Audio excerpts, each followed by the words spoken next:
সবাইকে স্বাগত জানাচ্ছি এশিয়ান দেশ সংবাদে। আপনাদের সাথে আছি আমি সৈয়দ মাহিউজ্জামান মুখর। যাচ্ছি পুরো খবরে। প্রথম ধাপের উপজেলা পরিষদ নির্বাচনের ভোট গ্রহণকাল। এরই মধ্যে কেন্দ্রের সরঞ্জাম পাঠানো শুরু হয়েছে। নির্বাচন অবাধ, সুষ্ঠু ও শান্তিপূর্ণভাবে অনুষ্ঠানের লক্ষ্যে আইন শৃঙ্খলা রক্ষায় প্রথম ধাপে 418 প্লাটুন বিজিবি মোতায়েন করা হয়েছে। সকালে বিজিবির জনসংযোগ কর্মকর্তা মোহাম্মদ শরীফুল ইসলাম এ তথ্য জানিয়েছেন। তিনি বলেন, 6 থেকে 10 মে পর্যন্ত নির্বাচনী এলাকায় শান্তি শৃঙ্খলা রক্ষায় বিজিবি মোবাইল ও স্ট্রাইকিং ফোর্স হিসেবে কাজ করবে। প্রয়োজনে আরও কয়েক প্লাটুন প্রস্তুত রাখা হয়েছে।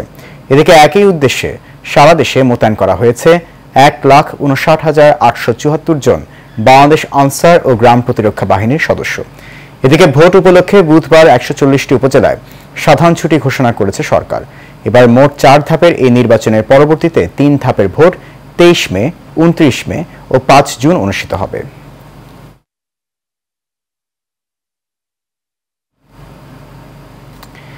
ষষ্ঠ উপজেলা পরিষদ নির্বাচনের প্রথম ধাপে ভোট গ্রহণের লক্ষ্যে কড়া নিরাপত্তা ব্যবস্থার মধ্য দিয়ে রাঙামাটির 4 উপজেলায় নির্বাচনী সরঞ্জাম পাঠানো হচ্ছে। সকাল থেকে জেলা নির্বাচন অফিস থেকে নির্বাচনী সরঞ্জাম নিয়ে দুর্গম ভোট কেন্দ্রগুলোতে সংশ্লিষ্ট দায়িত্বপ্রাপ্ত কর্মকর্তাদের পাঠানোর কর্মকাণ্ড চলছে।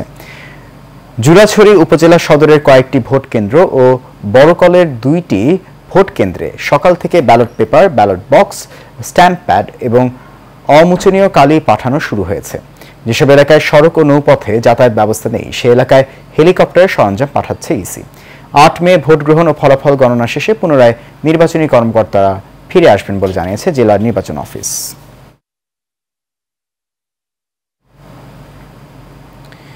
গাজীপুরে কালীগঞ্জে প্রথম ধাপের নির্বাচন প্রস্তুতি সম্পন্ন করতে স্বচ্ছ ব্যালট বক্স ও সরঞ্জাম বিতরণ করেছে সহকারী রিটার্নিং কর্মকর্তা। দুপুরে ষষ্ঠ ধাপে উপজেলা পরিষদ নির্বাচনে কালীগঞ্জের শহীদ মইজউদ্দিন অডিটোরিয়াম থেকে উপজেলার 90টি কেন্দ্রের নির্বাচনী সরঞ্জাম বিতরণ করেন উপজেলা সহকারী রিটার্নিং কর্মকর্তা ইমাম রাজি টুলু। এ সময় তিনি সহকারী প্রিজাইডিং কর্মকর্তাদের উদ্দেশ্যে বলেন, চোখ কান খোলা রেখে দায়িত্ব পালন করবেন। কোনো সমস্যা হলে সাথে সাথে অবগত করার আহ্বান জানান তিনি। আগামীকাল সকাল 8টা থেকে বিকেল 4টা পর্যন্ত ভোট গ্রহণ হবে।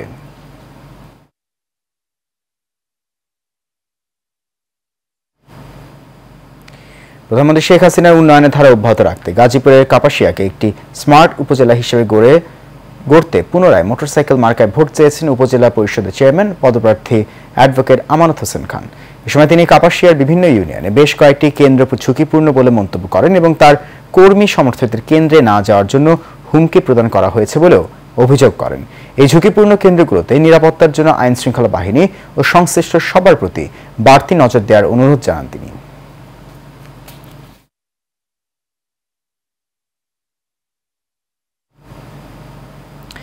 আসন্ন ষষ্ঠ উপজেলা পরিষদ নির্বাচনে গোপালগঞ্জের কোটালীপাড়ায় ব্যস্ত সময় পার করছে প্রার্থীরা। দিনরাত ছুটে বেড়াচ্ছে ভোটারদের দ্বারে দ্বারে, দিচ্ছেন নানান প্রতিশ্রুতি। 11টি ইউনিয়ন ও 1টি পৌরসভা নিয়ে গঠিত এই উপজেলায় মোট ভোটার সংখ্যা 2,05,163 জন। এবারে নির্বাচনের চেয়ারম্যান পদে নির্বাচন করছে 3 জন, যার মধ্যে রয়েছে বর্তমান উপজেলা পরিষদের চেয়ারম্যান বিমল কৃষ্ণ বিশ্বাস ও সাবেক উপজেলা চেয়ারম্যান মুজিবুর রহমান হাওলাদার এবং নতুন মুখ হিসেবে রয়েছেন জাহাঙ্গীর হোসেন খান।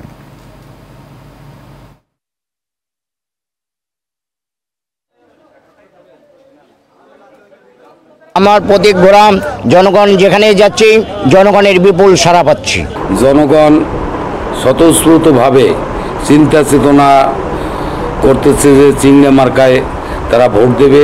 এই নির্বাচনে আমি কোটালীপাড়াবাসীর কাছে দত কলমে ভোট দেওয়ার জন্য বিনীতভাবে প্রার্থনা জানাই, দোয়া চাই, ভোট চাই।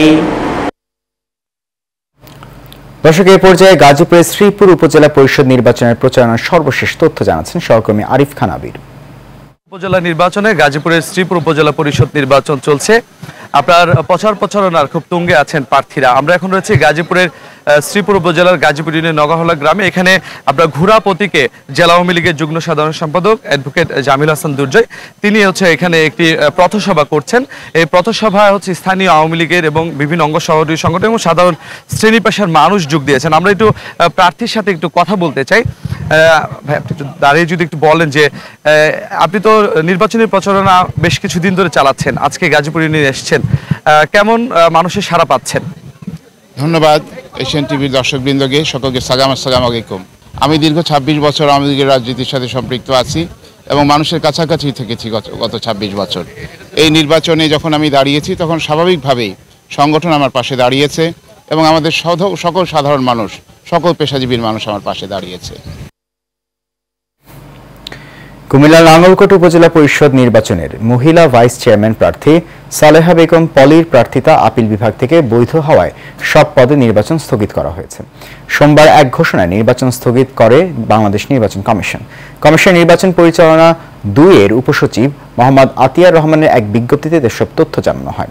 ঘোষণায় জানানো হয়েছে, ষষ্ঠ উপজেলা পরিষদের প্রথম ধাপে আগামী ৮ মে নাঙ্গলকোট উপজেলা পরিষদের নির্বাচন হওয়ার কথা, কিন্তু এর আগে মহিলা ভাইস চেয়ারম্যান পদে একজন প্রার্থীর মনোনয়ন যাচাই বাছাই অবৈধ হওয়ায় তিনি আপিল করেন।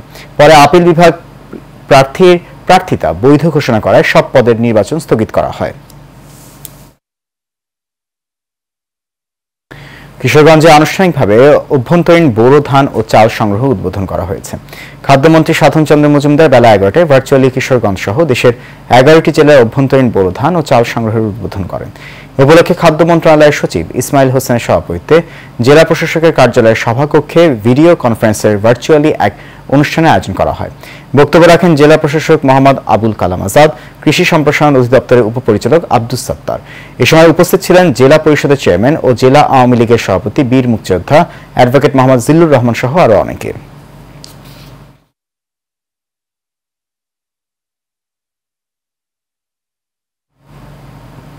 চট্টগ্রাম নগরীর অক্সিজেন মোড়ে গত ১ মে রাতে সরকারি আশেকানে আউলিয়া ডিগ্রি কলেজের ছাত্র শাহনেওয়াজ বাপ্পির উপর প্রকাশ্যে হামলা চালানো হয়েছে। পরে আশপাশের মানুষ এগিয়ে এসে তাকে চট্টগ্রাম মেডিকেল কলেজ হাসপাতালে ভর্তি করে। এই ঘটনায় বাপ্পির মা বাদী হয়ে বায়েজিদ বোস্তামি থানায় একটি মামলা দায়ের করেছেন। তবে এই ঘটনার ৭ দিন পেরিয়ে গেলেও এখনও হামলায় জড়িত কাউকে গ্রেফতার করতে পারেনি পুলিশ। চট্টগ্রাম নগর পুলিশের এডিসি পঙ্কজ দত্ত বলেন, হামলার ঘটনায় সুনির্দিষ্ট আইনে মামলা হয়েছে। অভিযুক্তদের দ্রুত গ্রেফতার করে আইনের আওতায় আনা হবে।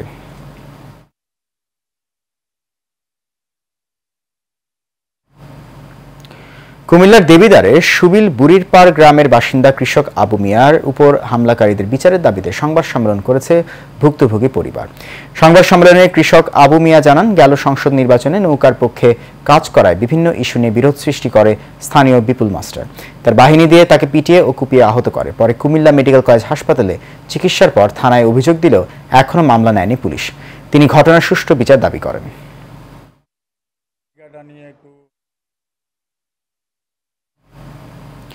গোপালগঞ্জের টুঙ্গিপাড়া উপজেলার পাটগাতি ইউনিয়নের পাটগাতি দক্ষিণপাড়া গ্রামে মোহাম্মদ শেখ আব্দুল মালিক শেখ আব্দুল মান্নান কমিউনিটি ক্লিনিকের উদ্বোধন করা হয়েছে। নবনির্মিত কমিউনিটি ক্লিনিক ভিডিও কনফারেন্সের মাধ্যমে উদ্বোধন করেন কমিউনিটি ক্লিনিক স্বাস্থ্য সহায়তা ট্রাস্টি বোর্ডের সভাপতি প্রফেসর ডক্টর সৈয়দ মুদাসসির আলী।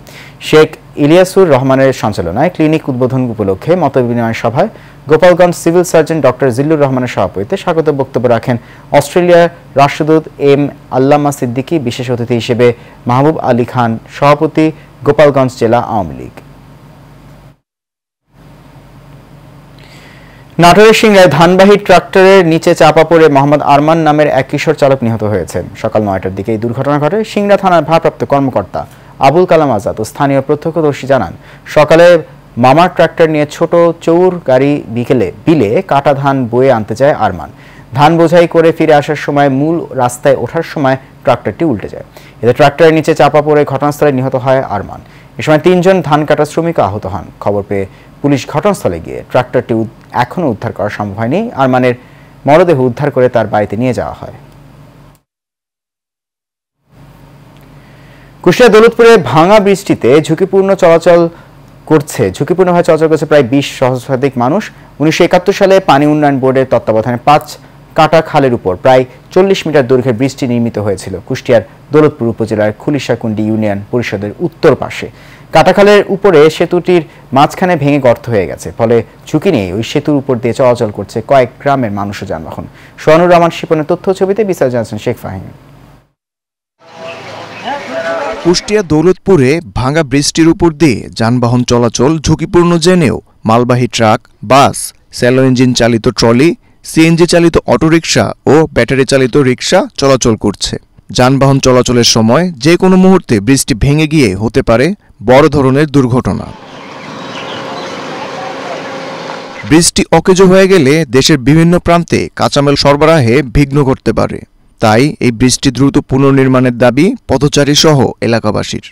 সবজি উৎপাদনকারী চাষিরা প্রতিনিয়ত এই ব্রিজ পার হয়ে কাঁচা বাজারে আসে, তো অনতি বিলম্বে যদি এই ব্রিজটা সংস্কার নতুবা নতুন কোনো ব্রিজ তৈরি না হয় তাহলে এলাকাবাসী বিশাল যোগাযোগের দিক দিয়ে একটা ক্ষতির সম্মুখীন হতে যাচ্ছে। ব্রিজ না হইলে না 24 ঘন্টা একভাবে রাস্তায় গাড়ি, একবারে ভেঙে গেলে আমরা যাবো কি করে? এই রাস্তাটা আসা হেভি রিস্ক, এছাড়া কোনো উপায় নাই, আমার এমনি আসতেই হবে, রাস্তাও বিকল্প কোনো রাস্তা নাই। সব মাল এমনি মাথা যাতায়াত করে, কিছু হলে 20-30 থেকে 30 মাল চলে যাবে, তারা যেতে পারছে না, কোন সময় আটকে পড়ছে, ভেঙে যাচ্ছে, কেউ আবার ঘুরিয়ে আছে, বিভিন্ন রকম কষ্ট হয়ে যাবে। এই ব্রিজটা যদি ভেঙে পড়ে গিয়েছে এবং কখন মানুষ মরবে তা এখন ঠিক নাই। সেতু নির্মাণের জন্য প্রয়োজনীয় বরাদ্দ চেয়ে ঊর্ধ্বতন কর্তৃপক্ষকে জানানো হয়েছে বলে জানান পাওবর এই কর্মকর্তা। আমাদের অবগত আছে এগুলো ব্রিজ যতগুলো ভঙ্গুর আছে আমাদের একটা প্রজেক্ট দিচ্ছি, প্রজেক্ট আমরা সবগুলো ব্রিজ করে দেবো, রাস্তাগুলো করবো। অনুমোদন হলে প্ল্যানিং কমিশনে আশা করি ইনশাল্লাহ তাড়াতাড়ি হবে। সেতুটি নির্মাণ হলে কয়েক গ্রামের সহস্রাধিক মানুষ উপকৃত হবে। Sheikh Fahim, Asian television. প্রতি বছরের ন্যায় এবারও বিশ্বকবি রবীন্দ্রনাথ ঠাকুরের জন্মবার্ষিকী উপলক্ষে সিরাজগঞ্জের শাহজাদপুরের রবীন্দ্র কাছারি বাড়িতে এখন চলছে শেষ মুহূর্তে প্রস্তুতি। আসছে 25শে বৈশাখ কবিগুরু রবীন্দ্রনাথ ঠাকুরের 163তম জন্মবার্ষিকী। জেলা প্রশাসনের আয়োজনে এবারও 3 দিন ব্যাপী নানা অনুষ্ঠানের মধ্য দিয়ে কবির জন্মবার্ষিকী পালন করবে শাহজাদপুরবাসী। শাহজাদপুর থেকে মোহাম্মদ ওমর ফারুকের প্রতিবেদনে বিস্তারিত জানাচ্ছেন আরভি ইসলাম হিমু। কবিগুরু রবীন্দ্রনাথ ঠাকুরের জন্মদিন উপলক্ষে আবারও উৎসব মুখর হয়ে উঠেছে সিরাজগঞ্জের শাহজাদপুরের কাছারি বাড়ি। ইতোমধ্যে বর্ণিল সাজে সেজেছে কাছারি বাড়ি প্রাঙ্গণ। জন্মবার্ষিকীর অনুষ্ঠান সফলভাবে পালন করতে দিন-রাত পরিশ্রম করছেন প্রশাসন সহ সংশ্লিষ্টরা। রং তুলির আঁচড়ে বিভিন্ন আলপনায় রঙিন হয়ে উঠেছে কবির আঙিনা। আমরা আশা করছি যে আমাদের এই অনুষ্ঠানটি সফল এবং সুন্দরভাবে সম্পন্ন হবে।